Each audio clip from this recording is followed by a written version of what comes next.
अच्छा मैम, 10 दिन हो हाँ, चुके हैं, अब तक इन्वेस्टिगेशन में क्या-क्या चीज़ें निकल कर बाहर आई हैं? अभी तक जैसा कि पहले भी बताया गया था कि इसके अंदर जो मेडिकल ओपिनियन होगी फाइनल वो बहुत मैटर करेगी, परंतु इस दौरान प्रत्येक जो बिंदु है उसको हम गहनता से देख रहे हैं।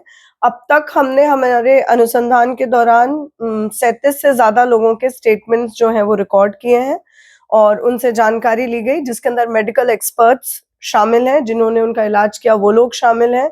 आश्रम पे आने जाने वाले लोग शामिल हैं, उनके सोशल मीडिया को जो टैकल कर रहे थे वो लोग शामिल हैं। इन सबके स्टेटमेंट्स और जो उनके कुछ रिश्तेदार हैं वो भी शामिल हैं। तो उनके हमने स्टेटमेंट्स लेखबद्ध किए हैं। जहाँ रिक्वायरमेंट है हमने वीडियोग्राफिक स्टेटमेंट्स लिए हैं।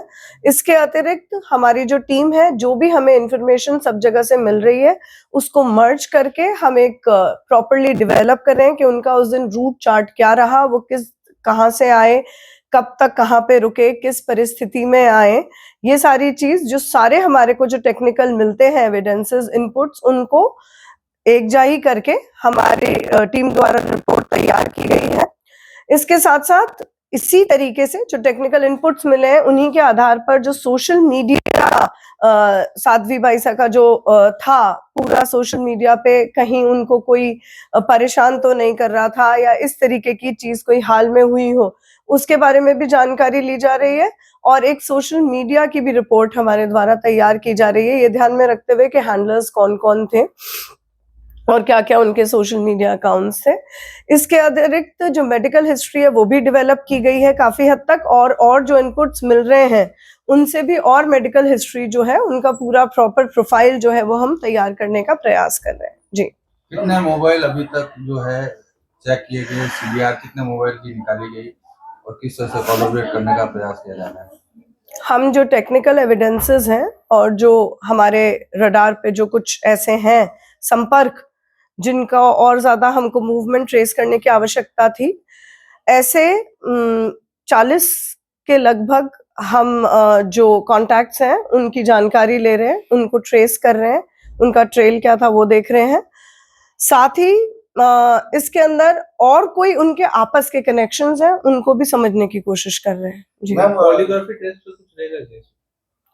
देखिएगा, यदि कोई ऐसी चीज़ आती है जो बहुत सस्पिशियस हो और जो बिल्कुल हमें ऐसा लगे कि शिफ्ट करने की ज़रूरत है ड्रास्टिकली हमारा इन्वेस्टिगेशन, तो बिल्कुल हम सारे जितने भी हमारे पास ऐसे हैं साधन, हम उनका इस्तेमाल करेंगे।